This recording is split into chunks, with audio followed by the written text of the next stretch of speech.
See our next question. The harmonic mean of two numbers is 4. Their arithmetic mean capital A and the geometric mean capital G satisfies the relation 2a plus में g square equals to 27. Then we have to find the two numbers. इस question में आप लोगों के पास दो numbers के बीच का harmonic mean 4 given है और अरिथमेटिक मीन और ज्योमेट्रिक मीन के बीच में रिलेशनशिप इस तरीके से गिवन है। देन आपको बताने हैं कि वो दोनों नंबर्स क्या होंगे। नाउ इस सवाल को आप लोग मेनली सॉल्व कर सकते हैं दो मेथड से। फर्स्ट मेथड में हम लोग डायरेक्टली हार्मोनिक मीन का फॉर्मूला लगा के इस सवाल में कुछ इक्वेशंस बनाने की कोशिश कर सकते हैं एंड देख सकते हैं कि कौन से ऑप्शंस उन इक्वेशंस को सेटिस्फाई कर रहे हैं। देखिए मैं क्या कहना चाहता हूँ यहाँ पे, लेट मान लीजिए ए एंड बी आपके वो दो नंबर्स हैं, be the two numbers, okay. Then harmonic mean का फॉर्मूला आई थिंक आप सब लोगों को पता है। हार्मोनिक मीन का फॉर्मूला होता है 2ab अपॉन में a प्लस बी। अब देखिए हार्मोनिक मीन आप लोगों को 4 गिवन है, तो क्या मैं यहाँ पे 4 पुट कर सकता हूँ और ये हो जाएगा 2 टाइम्स ऑफ ab अपॉन में a प्लस बी। यहाँ पे 2 से 4 हो जाएगा कैंसिल आउट, तो यहाँ बचेगा 2 और आपके पास आ जाएगा 2 times of a plus b equals a b. Now आपके पास a और b की एक इक्वेशन मिल चुकी है आप लोगों को। आप क्या काम कर सकते हैं इसके बाद आप लोग सिंपली ऑप्शंस को पुट कर सकते हैं और देख सकते हैं कि कौन सा ऑप्शन इस इक्वेशन में LHS इक्वल टू RHS आपको दे रहा है, वही ऑप्शन आप लोगों का आंसर हो जाएगा।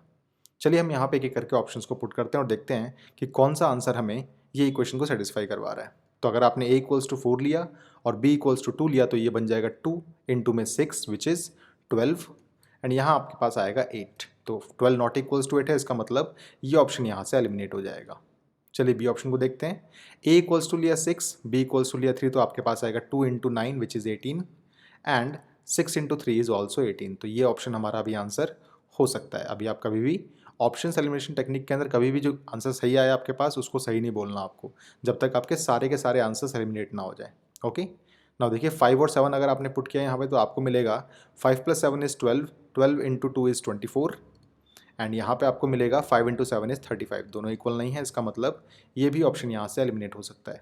और देखिए last option a equals to 4 है, b इक्वल्स टू 1 है, दोनों को ऐड करने पे आपके पास आएगा 5 इंटू 2 इज़ 10, यहाँ पे आएगा आपके पास 10 इक्वल्स 4 इंटू 1 इज़ 4। दोनों इक्वल नहीं है, इसका मतलब ये भी ऑप्शन आप लोगों का हो सकता है एलिमिनेट। और देखिए सिर्फ एक ही ऑप्शन आपका बच रहा है, आप बोल सकते हैं यही आपका इस सवाल का आंसर भी है।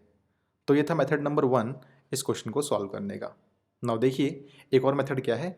लेक्चर वीडियोस में जब मैं आप लोगों को AM, GM और HM के बारे में पढ़ा रहा था, मैंने आपसे कहा था कि अरिथमेटिक मीन, ज्योमेट्रिक मीन और हार्मोनिक मीन हमेशा GP में होते हैं, R इन GP। इसका मतलब आप बोल सकते हैं G square equals to AH। अब यहाँ से देखिए G स्क्वायर को आप G स्क्वायर ही रहने दें, अभी A का मतलब A ही रहने दें, H का मतलब आपको 4 गिवन है, तो मैं बोल सकता हूँ G square equals to 4A। और देखिए यहाँ पे आप लोगों के पास एक रिलेशनशिप दिया हुआ है G और A के टर्म्स में, तो आप यहाँ से बोल सकते हैं G स्क्वायर इक्वल्स 27 माइनस में 2A।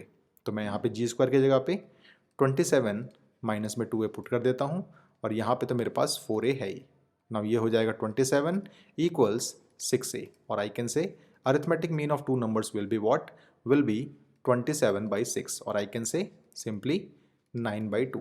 अब आपको देखना है गिवन ऑप्शंस में से कौन से दो नंबर्स के अरिथमेटिक मीन एक्चुअल में 9/2 आ रहे हैं। तो देखिए इसका अरिथमेटिक मीन आपके पास आएगा 6/2 विच इज़ 3, इसका अरिथमेटिक मीन आपके पास आएगा 9/2 और देखिए यही आपका आंसर भी था।